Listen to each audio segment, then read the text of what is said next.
welcome to another episode of Boundless Body Radio. I'm your host, Casey Ruff, and today we have another amazing guest to introduce to you now.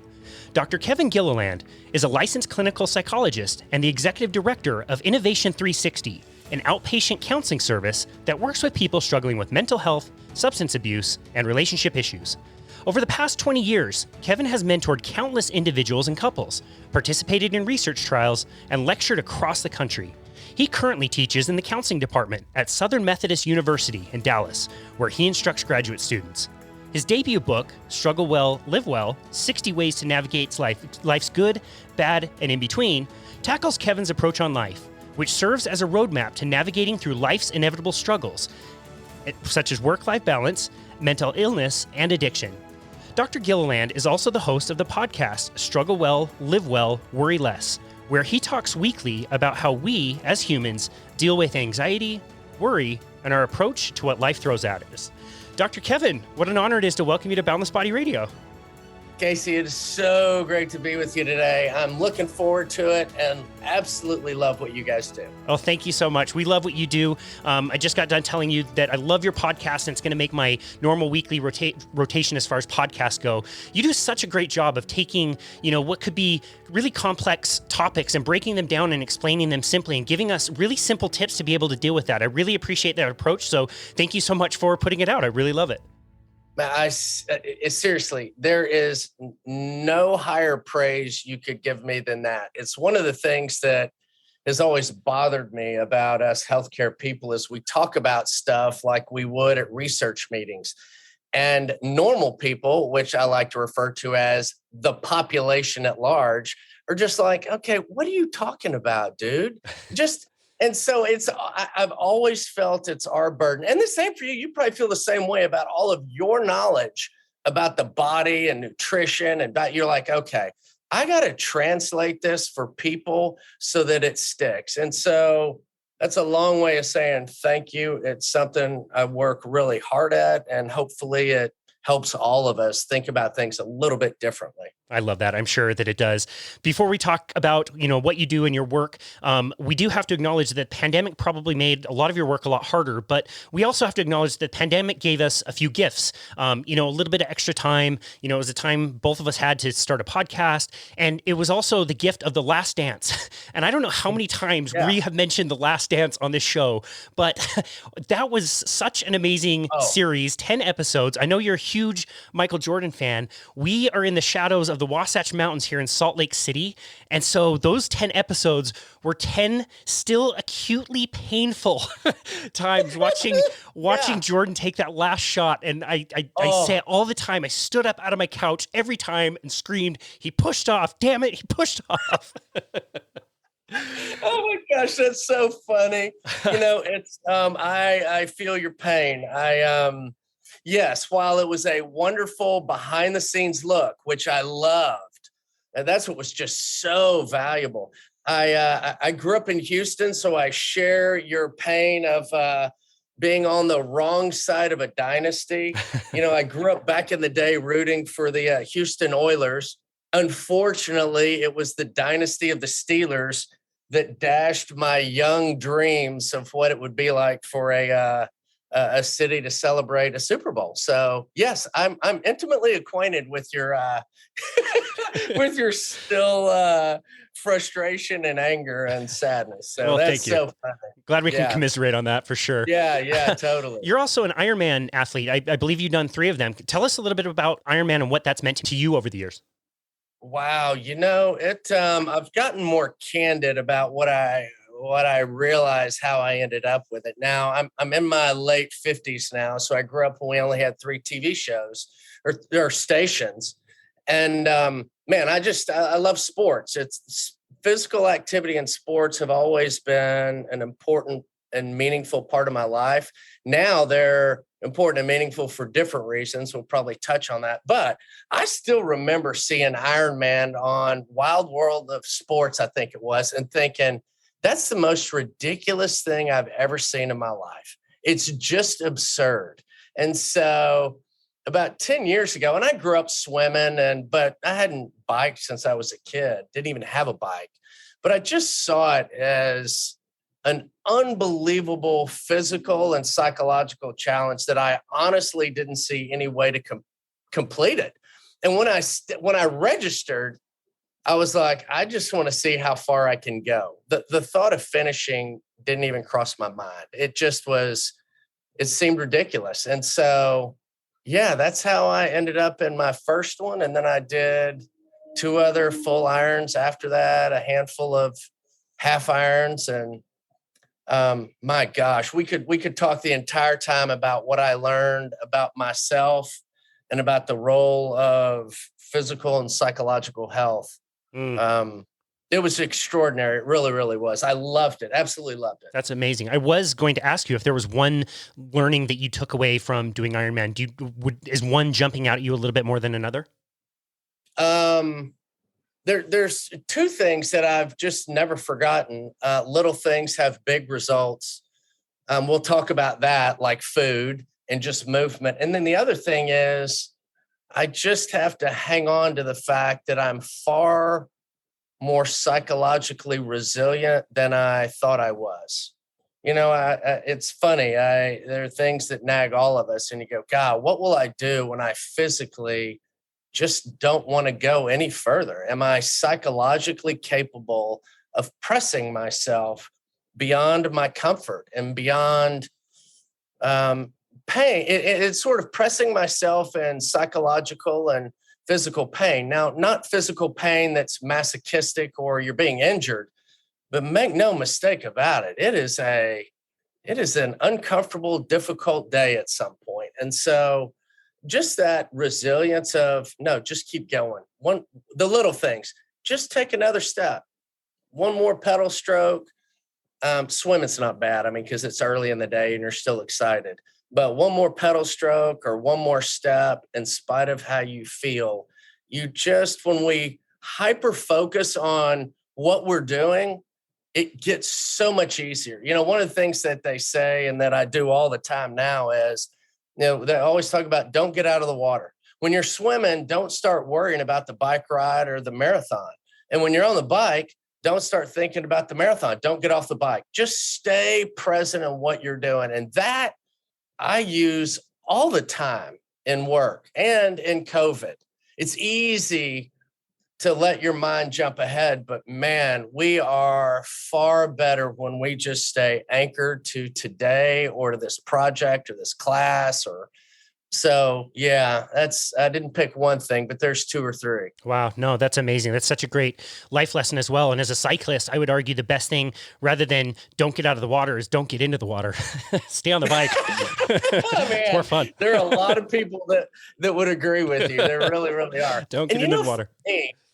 For me, that's the value of stepping into physical activity, whether it's a new workout or cycling or running.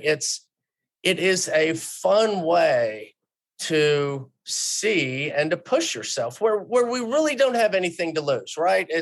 You want to be a little more cautious at your job, right? Because unemployment's painful, or in a relationship, but man, when we step into physical activity or challenge ourselves in other areas that is really playful, it is a wonderful way to gain insights into where I'm strong and where I need to grow and develop. Yeah, that's a nice way to develop resilience, like you said, in a fairly safe environment. So it's a really great point. I love that. Probably a great segue for something I was going to ask you next, which was your book is called Struggle Well, Live Well. So what does it mean to struggle well? Yeah, that sort of was, like I said to you before, when it comes to doing a podcast or even people are like, oh, you should write a book. And I'm like, you haven't been to Barnes and Noble. I mean, what do you mean write a book? I mean, I don't want to add to clutter. But what I ended up actually mildly being pushed into and mildly irritated was the short version of what do therapists and clinicians talk about when we're not with clients. And that's what I try to pull together with that book. And it's just some quick, easy to read things that we humans all struggle with. But the title is really anchored in my belief, my experience, and really what research would tell all of us is we're going to have difficult times in life. We just are. and we're going to have times when we struggle.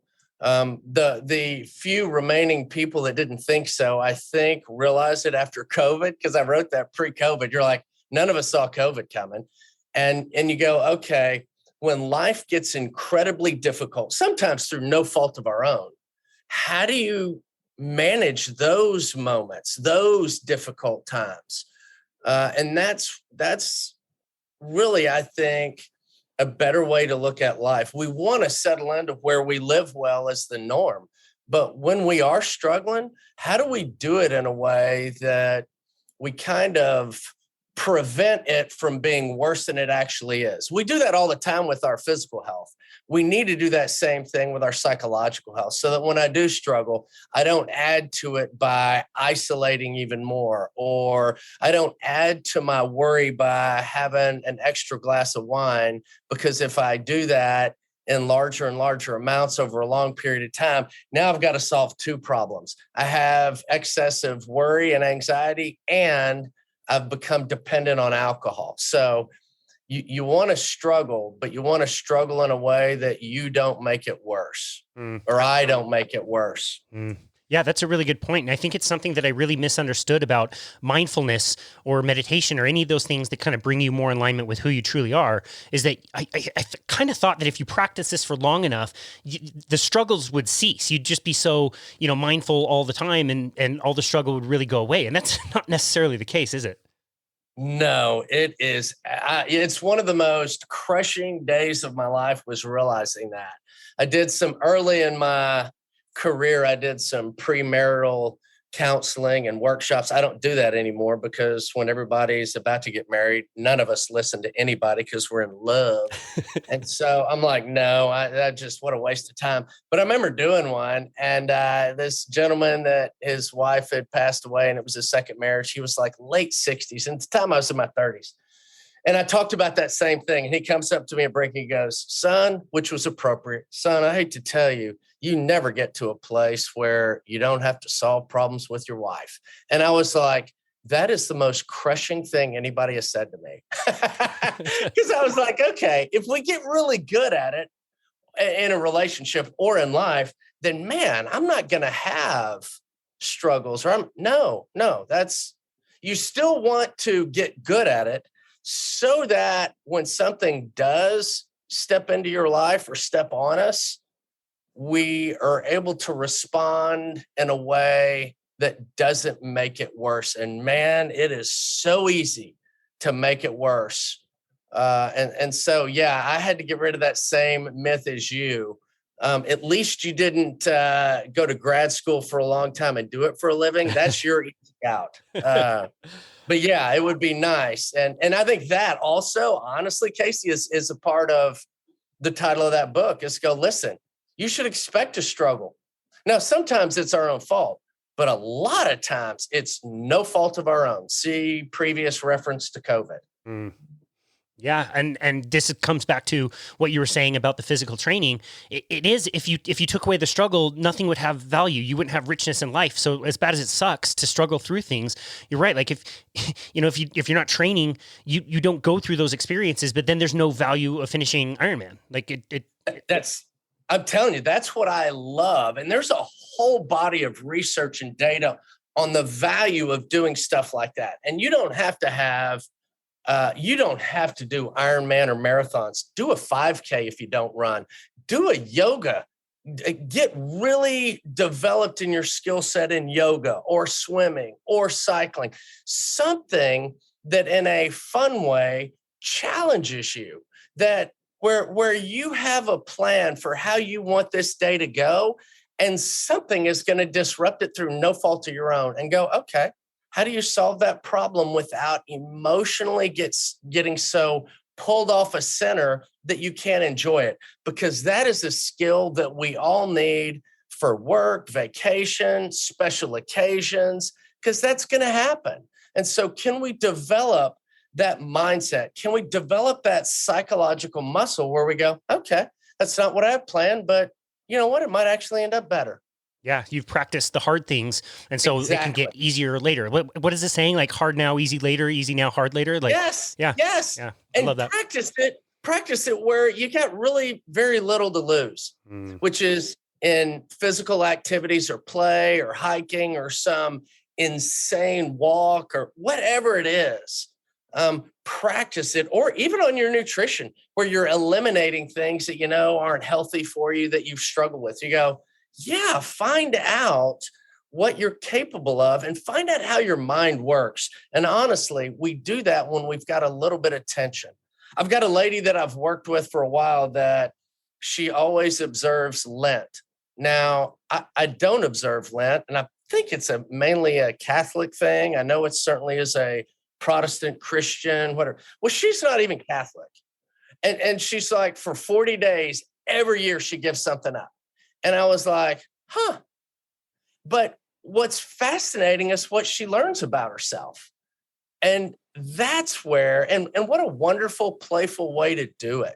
It doesn't always, we think it has to be in these serious, therapeutic. No, life is full of opportunities for us to press and play with some of those challenges and to really see what our mind does. Where's our psychological health?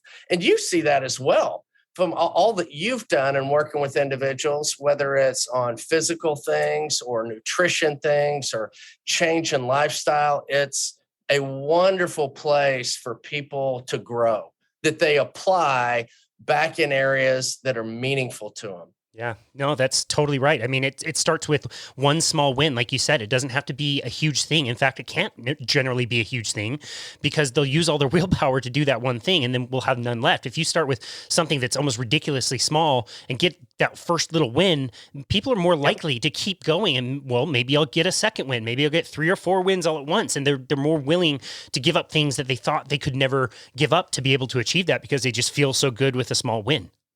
Absolutely. No, you're absolutely right. Interesting. So I want to ask you, how ubiquitous are the mental issues that we're dealing with as a population, and where are the trends? What are you seeing? Are we going in the right direction? Are we going in the wrong direction? What are the most common things that you're seeing? Yeah, it's funny. We humans are quick to grab on to our physical issues. It's a little bit easier for us, and the psychological side, unfortunately, whenever you say the term mental health, we all push away from it, myself included. But the reality is, we talk about our psychological health all the time. We talk about the psychology of sports, the psychology of business. The Last Dance was a peek at the psychological stressors of maintaining high levels of excellence and achievement. And so you go, okay, when we think of it that way, we do better. So we tend to talk about, I'm not doing well with sleep, or my energy level is down, or I just can't concentrate or focus. Those a lot of times come from our psychological resources rather than our physical, if you will, illness. And so I think it's an opportunity for everybody to go, look, you should assume that you've been impacted by COVID in the psychological realm of your life, because I don't know anybody that hasn't been. Now, even if you've by and large feel like you've been okay with it, I promise you've got a family member or close friend that isn't. And that impacts you. And you go, okay, well, so start looking at those things and start wondering and be curious of, man, is my mood off just a little bit? That I don't enjoy things as much? Or is my mind even busier about worry and excess worry, and not to the point where, I need to see a doctor, but to the point that people have noticed, right? The people closest to me who see me the most are like, yeah, no, man, we say things like, you've just been really stressed. Or, yeah, you're just not yourself, or you don't seem like you're doing the things you used to really enjoy doing. And that's where I would say for us to realize that, listen, there's no getting around the fact that we are psychological and physical beings. And those two things are absolutely positively connected. We tend to see it on the positive side a little bit easier than we do when it's a weakness or when it's giving us trouble. Does that make sense? Does that answer some of Yeah. what you're getting at? Yeah, no, definitely. It's also interesting to be like, okay, well, I feel a little sad, maybe for the last week or the last month, or maybe it's so gradual you don't even notice. When does it like cross the line between there's a heavy time in my life that I'm going to get through versus like, wow, no, there's something clinically wrong with me, like I need to be diagnosed with something. Yeah, and so the main thing that we look at in the healthcare field is we sometimes, like if you look at grief and loss, if you have somebody that was meaningful to you, that you loved, that you cared about, and they've died or they've, here in the last 2 years, that sadness is a normal, natural part of losing someone or a pet that has meant a lot to you. That's normal. It tends to be temporary. And so you compare that to something like depression, and you go, we often will have symptoms, right? I feel down, but the place we look at is, has it started impacting your life in a mild way or in a moderate way or in a severe way? And look at the basic buckets. Look at work, look at family, close friends, and then look at things you have always enjoyed in life and go, okay, have those changed? Have I disengaged from those? Or am I not finding them as enjoyable as I typically do? And then look at why, look at how long. It may be I'm on a bad project, or I really do have a boss that's not pleasant, or my company has gone through so much stress and strain in COVID that it's all the same people. We're doing the same thing, but the overall weight of constant COVID life has just impacted all of us where it's not as enjoyable. And you go, okay, but you're still going to work every day. You're still getting the job done. It may be taking a little bit longer, but you're still getting it done. And so there's symptoms, right? I feel down. And then there's, how am I functioning? It's kind of like the difference between, I got a little bit of discomfort and pain when I was doing yoga or running, but it's not an injury.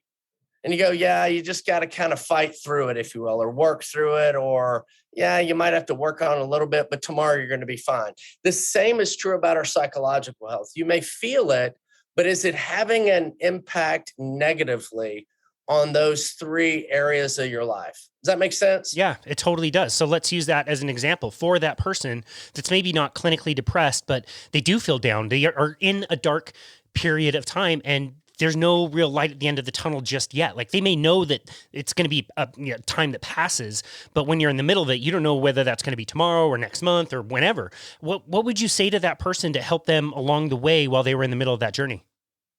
Yeah, is I would go, you want to start with, okay, where do you notice it and see it the most, right? When I feel down, what do? Do I eat? Do I have trouble sleeping?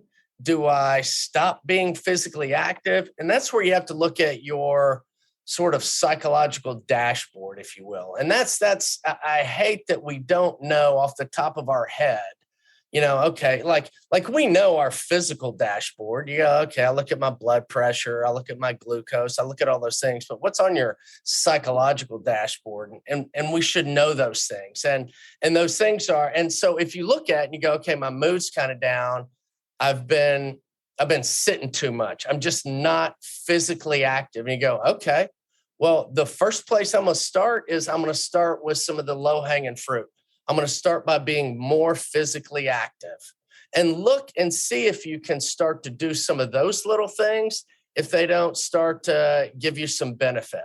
Does that make sense? And so you go, okay, if I feel like my mood's down and it's been kind of mild and I'm pulling back from things I enjoy, I'm going to try to step into, even though I don't feel like it, I'm going to try to step back into those activities and see if that gets a little bit of traction and if it lifts my mood a little. Because here's the thing about working out or being physically active, is there is a physical piece that absolutely positively helps to improve our mood. The other thing is that it often connects us with people. and people we like and enjoy. And I always tell people, man, add those things together if at all possible, meaning go for a walk with somebody you like and know. And that may be somebody at work that you just walk the floors of the building, or you meet up after work and go do yoga together, or you go bike ride with somebody. Anytime you include somebody else, we all enjoy it more. And so if you notice mood is down a little, don't base your decision on how you feel. Base it on what you know for sure about yourself, which is I'm always better when I'm physically active. Okay, well then don't overthink it. We don't need to think all the time. And I always tell people, I don't think when I brush my teeth every night. I don't stand there with toothpaste and with a toothbrush and go, all right, is it really worth it? It's really worth it. I'm like, I don't need to think. I know it is. Just do it. And the same with when our mood's mildly down, look to see if you can step into those things, not based on feelings, based on the knowledge of you, and see if that helps a little. And just track it and see what the impact is. And a lot of times, some of that low-hanging fruit, like being around people we enjoy, being physically active, working more on managing anxious thoughts and stress and enjoying that dinner when we're finally together.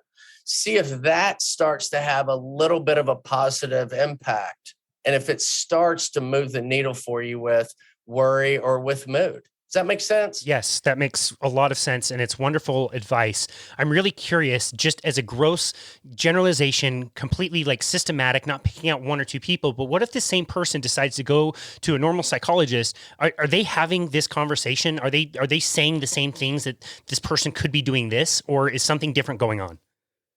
Yeah, it's you're going to get a ton of variability. I'm sorry to say, like a lot of fields, especially you can relate to this because it's as I said to you before, we even started, Casey. It's in the health, fitness, wellness world, we grossly undervalue how important that is. And you see and deal with and manage a lot of the same things we do. Your field is a lot like the field of therapy. There is a lot of variability with some really bad information. Some has to do with people just lack training because there's no sort of unifying body for all therapists, just like there's no real unifying body for all trainers or fitness or wellness people. So it really requires a lot on the individual. What I would say is that there is a time and a place for talking and wondering. There's also a time and a place for being more active and directive. And so that's what I think some counselors make the mistake in, is that, look, you didn't appropriately and adequately do an assessment to go, okay, where's the problem? You're feeling this way, but where's your struggle and problem? Because sometimes we just need a little bit of help with the right skill set or a different strategy, rather than, ooh, okay, so I got to step back and do a lot more prep work before we get to the skills and strategy. So sadly, there are probably a lot of people that end up in what I'll say is just, quote, talk therapy, that what they really needed was a handful of visits going, I've tried this and tried this and tried that, and it doesn't seem to be working. And I'm like, oh, well, those are all really good things. But if I was you, given this situation, I would actually do this. Because if you do this, it's going to connect with that, and that's going to help you get going. Does that make sense? And so, unfortunately, you'll get a lot of talking and, yeah, it sounds like you feel this way. Whereas right now, what most people need is a handful of conversations to get them moving in a different direction. You see the same thing with people that come to see you for fitness or nutrition. It's really across the spectrum. And some people are like, oh, okay, look, you just need a little bit. You're already off to the races. Yeah, I mean, it sounds like your approach is much more practical. Like, yes, we talk and we discuss things, but at the end of the day, there is some action that somebody needs to take, and it's just trying to figure out which action is best for that person. Am I understanding that well? Yes. And so, okay, so in some ways, I am a little bit different in that space are unique is that I've always said, if you're going to be critical of counseling, the place you can be critical is we just talk and we think that the destination is insight. I promise you, there is nobody that's happy with insight.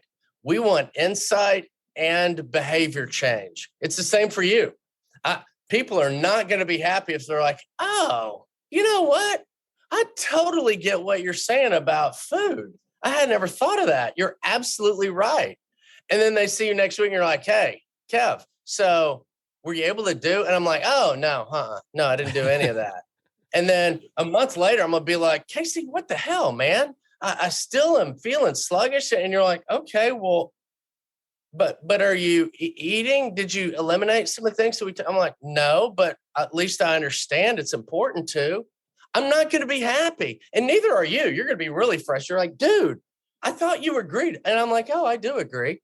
But insight without behavior change is meaningless. It's only part of the equation. And I think the mistake, especially right now, a lot of counselors are making is, yeah, okay, so what? Okay, yeah, you are sad or you are anxious. Okay, well, let's talk about some practical ways that we can give you a little bit of relief. And for some people, that's good enough. And they're back into that loop of life where they're back with that handful of people that know them, that they'll continue to learn and grow as to who they are and how they move through the world. And for some of those people, I settle in and work with them longer about, okay, it's kind of a pattern. You keep, and now talking about patterns is different kind of work, right? Because that tends to be a little less specific and practical. So right now, when you look at, the real problem that, we're doing such a bad job of talking about the psychological impact of COVID. I said, I've got a coworker, Desi, who helps me with all of my stuff, and she's unfortunately had to listen to me more than any human should. But I went back, she and I got talking about, I looked back at interviews from 4 or 5 years ago where I said, and I've always said, isolation is the most savage psychological symptom we have. And it has been the number one symptom of COVID. And so you go, okay, how do we look at and talk about those things in a healthy way? Because we were trending in a direction with stress and anxiety and depression the previous 10 years that were really concerning. I mean, you had roughly 40 million people that met criteria for being anxious or worrying about life on a daily basis. Estimates, there have been some preliminary studies here lately, that number may have doubled and even tripled. And that's just people that met a diagnosis. If you look at those people that I've talked to at work and just in my personal life, I would venture a guess that close to 1 out of 3 Americans wrestles with worry at a level that starts to creep into things they enjoy in life. Wow. Now, the good news is we don't all need therapy. But what we do need is some really practical things can start to chip away at that so it doesn't grow into something that's problematic. I love that explanation. One of the practical things that I know you like to talk about a lot, which I think is so important, is sleep. How does sleep fit into all of this, and how has your understanding of sleep evolved over time? Yeah, sleep is power. I had the opportunity about 20 years ago now. I worked for a pharmaceutical company on the medical affairs side, and one of the head researchers from Harvard Sleep Lab. I got to work with him. Wonderful man. And just gained a much greater appreciation for the role of sleep in our physical health, illnesses, as well as our psychological health. And so it stayed on my radar then. And the more I began to look at and read articles and studies and even conversations I had with people I was working with, the psychological role of sleep is really significant. And so it probably started about 20 years ago. And then during COVID, one of the things you see is that during times of frequent stress or constant stress, or even achievement. People that are high achieving, you have a really busy head. And that busy head can start to rob you of sleep, either falling asleep or staying asleep. And when we start to steal sleep or lose sleep, our psychological functioning is compromised in significant ways. Like bad enough that we've had to step in and pass laws that don't allow pilots or long haul truck drivers or physicians to work past a certain time. Why? Because their mental abilities and physical abilities decline. And you go, okay. And if sleep deprivation is considered torture by the Geneva Convention, okay, there's a really important lesson for me and you in that. And that is, when it comes to my overall physical health and psychological health, I have to pay more attention to sleep and I have to prioritize it.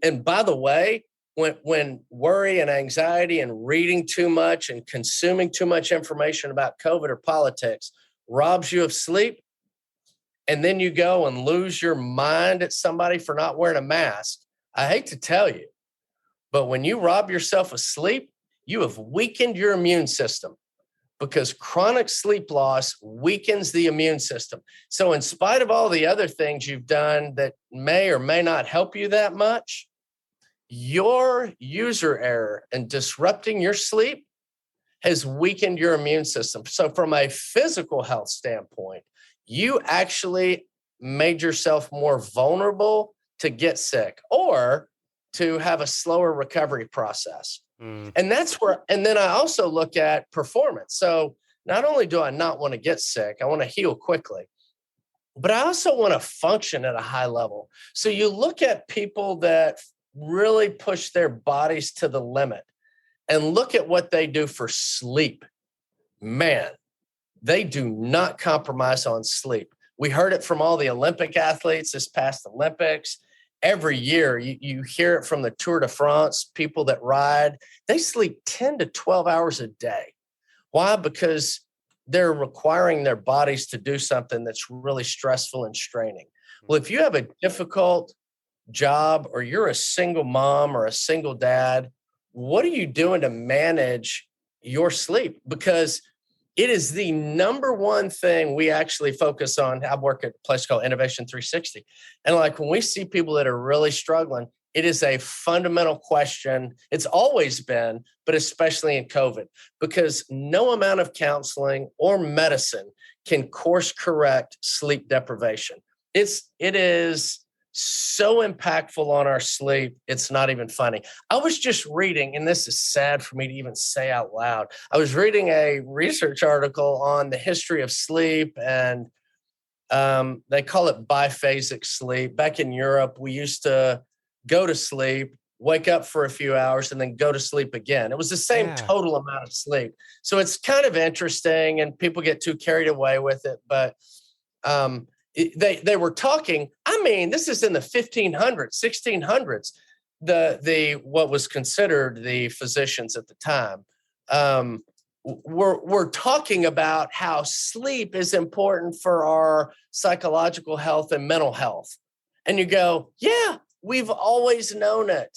And so if you're going through a difficult time, you have to start with the basics. And that's what I meant, that one of the things I learned from Ironman training was how valuable sleep was on my mental sort of strength as well as my physical abilities. Wow. Well, that's all amazing. And we're definitely sold on sleep, Dr. Gilliland, but Last Dance, but Schitt's Creek, but Simpsons reruns. How they're so enticing, and it's so easy to push another, episode. In fact, they just run automatically one after the other. And I can watch the Formula One series on Netflix 80 million times and do so happily and lose out on sleep. And I find that is one of the most difficult lifestyle changes to ask somebody to do. What are some tips and tricks that you tell people that help them, get off of television, get off electronics at a certain hour so that they can prioritize sleep? Because I find that that's such a linchpin. If you can get that, you probably noticed this too. If you can get that person more sleep, then you're going to get them working out better. Then you're going to get them eating better. Then, like you said, their productivity, their performance is going to go up. But how do you get somebody to do that if they're trapped in that cycle? Okay, well, first of all, it makes me mad that my kids are still giving my login ID to Netflix and all the other streaming service. Somehow you've gotten it as well, because I've watched, I think, all of those same ones. It's so good. Second, candidly, I got to tell you, while I was doing a presentation for a company I really love, and they had a couple of people speak, or just sort of some of the people that sponsor some of the work they do ahead of me. And so I'm always curious, beforehand. So one of those was a company called Whoop, WHOOP. Since I'm in Texas, I sound like a Southern dummy, and a lot of times people don't know what I'm saying. So that's Whoop. Well, Whoop is a wearable app that does a lot of things. I love it because of the fitness and cardiovascular piece, but I got it for the sleep piece. And now there are more out there now. I know some people use Apple. I like a little more data, and so Whoop for me was really good. I know people that use Ring. Whoop is just the one I like. Whoop has helped me more than any other thing I've done in the past 4 or 5 years to improve my sleep, because it provides me data and it gets me out of perception.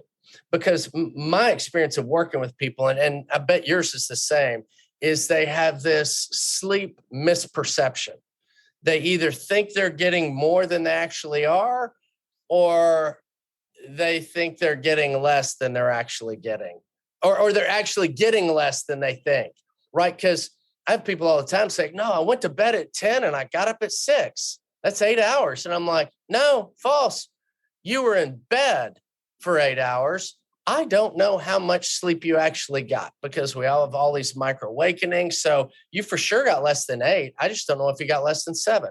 So what I would say is, if you believe sleep's a priority, get something that provides you data. Because one of my favorite pieces of research for the past 20 years is that when we monitor something ourselves, it actually can lead to a change process without us seeing any professionals or doing anything else. We're just bothered by, okay, dang it, why didn't I get what I needed? So when I start capturing data and I value it and see it in my life, it helps me make better decisions. Yeah. Now, I'm fighting, and so are you, and probably a lot of your listeners, with, okay, I love that series. Why the heck they dumped all those episodes in one sitting? So what I've tried to start doing is I try to put something in between each episode.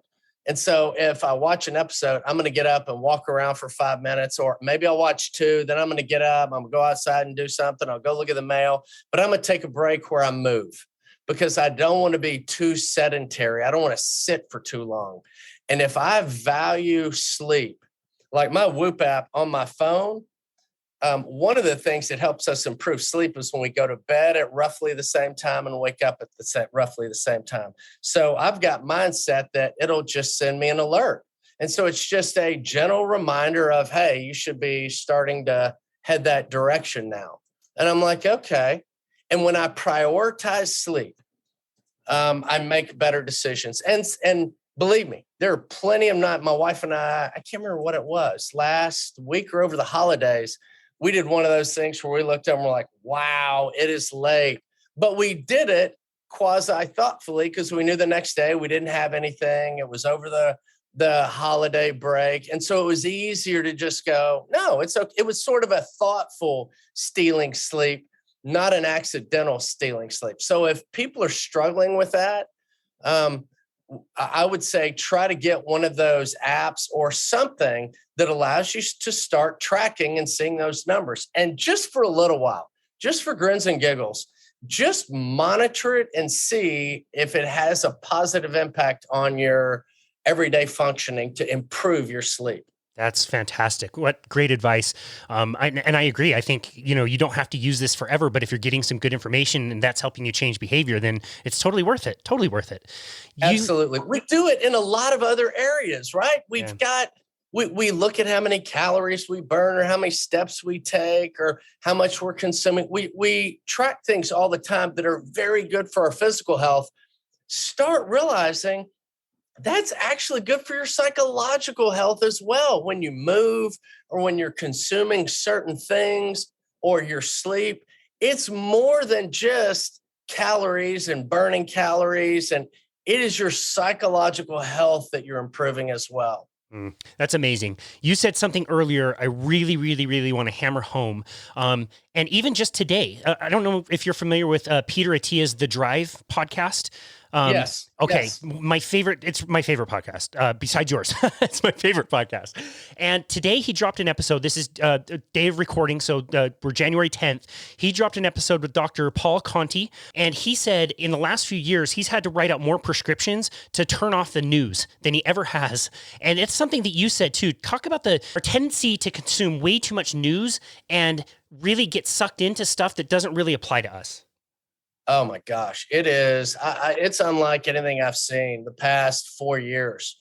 Again, I go back to we're starting to be accustomed to measuring things, which is for our health, physical and psychological, is a good thing.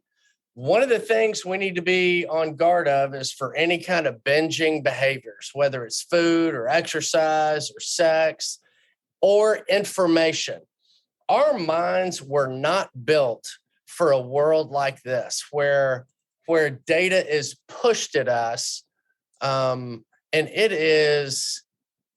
we have to manage it. It's kind of like we had to learn when fast food came out that, you know what, fast food's not a problem. It's how I use fast food that's the problem, because there are some fast foods that I still thoroughly enjoy, but I'm more aware of the calories and the fat and the health of it. The same thing we have to do with information about COVID or politics or fill in the blank subject. I was talking with somebody that I really love, an interview, and she's got a teenage son and was talking about, hey, what do we do about adolescents and how they're just living on their phones? And I was like, well, first of all, we've got to try to help their parents because they're living on their phones, because none of us right now we don't have anybody alive right now that developed the maturity to manage information. All the parents have struggled as much as their kids and adolescents. And so what we have to realize is that information can and does affect our psychological health.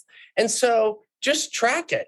After you spend that time watching the news or politics or COVID or some social issue, and there's plenty of those right now, after you step into that, when you're finished, do family and friends enjoy being around you more or less? Do you find it improves your mood or pulls it another direction? And we have to be more thoughtful about it, because what I've seen in spades over the past 4 or 5 years is that it is disrupting people in significant ways, and they are grossly undervaluing how much that impacts them. And accidentally, what was that documentary, The Social Dilemma, I think? So good. Oh my gosh, it is disturbing in a wonderful way, because I think what you see in that is these early programmers at Facebook and Instagram and Twitter, like, no, we just thought that, okay, hey, Kevin likes triathlons. So, when he searches that, we're going to send him more articles on triathlons. Okay, that makes sense. We didn't know how it was going to be used in negative ways. So that if you start down a rabbit hole of everybody that gets COVID dies, it's going to keep sending you articles on everybody that gets COVID dies. That's how come you end up down the rabbit trail of, birds aren't real. And you go, yeah, birds aren't real. And you go, I just think that's so dadgum funny. And poignant. It's wonderful. So if you're struggling to step out of all the consumption of information, trust me, you need to realize and you need to be more aware of birds aren't real, which I just absolutely think is thank you, young adults, for helping us older adults realize we got to step away from information and back into life. Mm. And much like sleep, just be curious. How does it affect you? Does it agitate you? Does it make you a better person? And I cannot tell you, Casey, how many people over the past 4 years I've seen marriages, I've seen lifelong friendships end. I've seen people that I thought were fairly logical and rational get so far down an issue and not know how they got there. Wow. But again, it's from a lot of it has to do with how information is pushed at us. I jokingly said 6 or 7 years ago, I was looking at buying some running shoes, or I may have been Jordans, although now it's been so long. And I'm like, okay, so I finally found them. And after, I don't know, a week or two, I bought them. Well, every time I went on Google or Amazon, it kept showing up as an ad. And I jokingly said I was going to have to write Nike and go, look, I bought them. Stop sending me stuff. I bought them. Well, that's actually how all of the programming is written. And you're like, okay, be aware of it. You're only reading a certain type of article, fill in the blank. It may be about sleep, or if you start to think you do great on 4 hours of sleep, it will only take a few Google searches or Hey Siri, and all you will get is I sleep 4 hours and I've become healthier and I've lived 110. That does not make it true. So just be curious. Ask people, hey, what's the impact it has on you when you step into conversations about COVID or about a social issue? Is all that reading making you a better person? Yeah, totally. No, I got sucked way into it too. Like when we got unemployed, I wanted to learn about the virus, and that turned into, a podcast or two and then 10 podcasts. And all of a sudden I'm thinking about, political upheavals in northeastern India or something, and worrying about case counts in some county in South Africa. And it's like, okay, if I go on a walk, the ducks are still there. They don't really care about any of that. The world is still spinning. My neighborhood is still just fine. And, it was a lot better to delete all of those and get that off because it wasn't serving any purpose. That's such a great point. It has such a positive impact. I have people do it all the time. Just, again, I look at it like any other thing that has an impact on our physical and psychological health. I value both those things enough that I'm willing to try a lot of things except broccoli. And one of those is, you know what? I'm not going to be on my phone when I get home at night. I'm going to get home and I'm going to plug it in and let it sit there. Or, I'm going to totally disengage from all of that stuff. And I'm going to throw in a couple of different routines, and I'm going to do that for the weekend. And man, I have yet to have someone say, it just wasn't that good. Nah, I didn't notice anything. Every single person, and I can't say that about many things, every single person talks about how wonderful it was. Wow. That's incredible. Not really surprising, but so incredible. Tell us a little bit about Innovation 360 and what you're trying to do there. Man, I've absolutely loved being here. It's been almost 15 years now. We're in the Dallas area. Also have an office down in Austin. And, we just help a lot of people from children and adolescents all the way up to folks in their 70s. A lot of what we do is the really practical. You don't need therapy, but you need to see somebody for a handful of times to develop some skills and strategies, all the way up to working really intensively with people that don't need to go away for 30 days, but need a lot more than seeing somebody one time a week.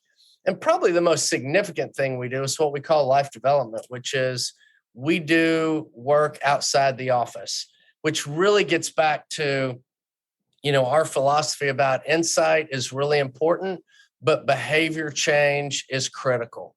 And so we can only do so much talking about things. Sometimes we just need people with us to help us get a little movement, which is the same thing you already know from helping people with some really important lifestyle things like food and physical activity. That if you got somebody with you, it's easier to get a little bit of movement and then you got it. So we do that, and it's called life development. And it's absolutely phenomenal. I absolutely love what that does in people's lives. That's amazing. Again, I just love the practical approach and love that it's not just talking about things, but also guiding people through and helping them understand what they can actually do to help themselves through the situation. This last year, you started a podcast. You're already at 50 episodes. Congratulations. That's really amazing. What's one of the biggest lessons you've learned through podcasting? Golly, I love that question. One of the biggest things I'm going to have to go with what I've learned is it makes it a little bit easier for me to live like I talk. It's which has always been one of the things that, again, you guys can probably relate to as well. It's just being real and honest of, man, just because I know a lot about it doesn't mean I got to a place where I do it all. And so I need to hear and be reminded from people we have on or conversations we have about those really important fundamental things. And I don't care who we are and what we do and how people perceive us. Life can still be really difficult, and it just helps to talk about those things. We learn about ourselves and about important subjects by talking about them. And when we think about it in the really common terms like psychological health, it just gets easier and easier for us. So I've personally benefited from hearing other wonderful men and women talk about it and just the conversations we've had. I don't know if that answers your question, but that's what I've enjoyed. No, totally. I mean, selfishly, if I took away every download you ever got, would you still do the podcast? Oh yeah, I totally would. Yeah, I'm like, yeah. I bet you would be the same. Oh, totally. Yeah, totally the same. Exactly. And like I told you before we got on, like we don't have bosses or sponsors or anybody. So I get to find amazing people like you around the world who I would normally not get to talk to. But I can also load up my stuff, which I did last year, load up my stuff, drive 30 minutes south and interview my grandparents. I mean, they're 90 years old. So they know more about health and fitness than anybody else because they made it so long. And I got to have this like amazing conversation with them. You get to just talk to great people and push record and have something that hopefully can help people. And if it helps nobody other than me, I think it's so worth it. So valuable. Yeah. And that's what I love, that same thing. And I say all the time, we make the mistake of thinking I have to see a therapist or a physician, psychiatrist. I'm like, no, the majority of our change, the majority for mood, anxiety, addiction happens on our own. And it can get started with a podcast or a book or an article.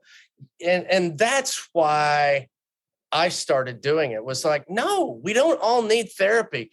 But man, I've never seen a time like this where we could all use a little bit of a different thought or strategy or an idea to try out.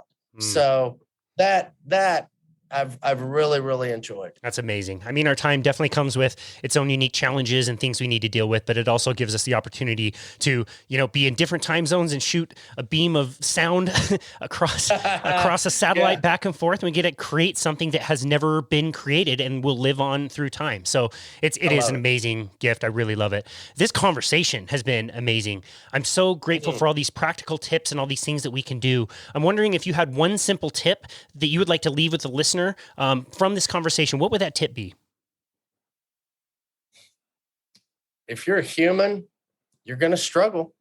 But the great news is do something little today and just build on it and expect it to grow, because it will. That's probably the most encouraging thing for me personally. I see people across the spectrum of struggles, but man, we're humans. So don't make it overly personal. We are all struggling right now. Okay, good. Do something little and expect it to have a positive impact, because it will. And start with the easy little things. They help with both my physical and psychological health. That encourages me. And I've been doing this for over 30 years. That is such an encouragement to me, is that today I can do something little that is going to help, and it's going to build to something else. And tomorrow I get a chance to do it again. Man, so wonderfully put. I absolutely love that. Where can people go to find you and connect with you and your work? They can find I360 at i360dallas.com. It's on Instagram at i360dallas. They can also find me at Dr._Kevin G on Instagram. And yes, Struggle Well, Live Well, Worry Less podcast. So awesome. Go ahead. No, there you go. That's it. That's plenty of places. That's great. Yeah, no, we'll link to all of that in the show notes. Dr. Kevin Gilliland, author of Struggle Well, Live Well. What an amazing conversation. Like I said, so many great and practical tips. With these difficult times, we need so much of that. And to be able to break it down and make things really simple and start with something small that can grow over time is just so valuable. Love your show, love your content, and love everything you're doing. So thank you so much. It's been a real honor to host you here on our show, and we're grateful for you and your work. So appreciate it, Casey. I love what you guys are doing, and it's been a lot of fun being on with you. It was. I look forward to having you on my podcast as well. So you can tell your listeners to stay tuned for that. Well, that is a high honor. We will definitely be looking forward to that. Thank you so much for this conversation. We appreciate you. Take care. You too. And this has been another episode of Boundless Body Radio.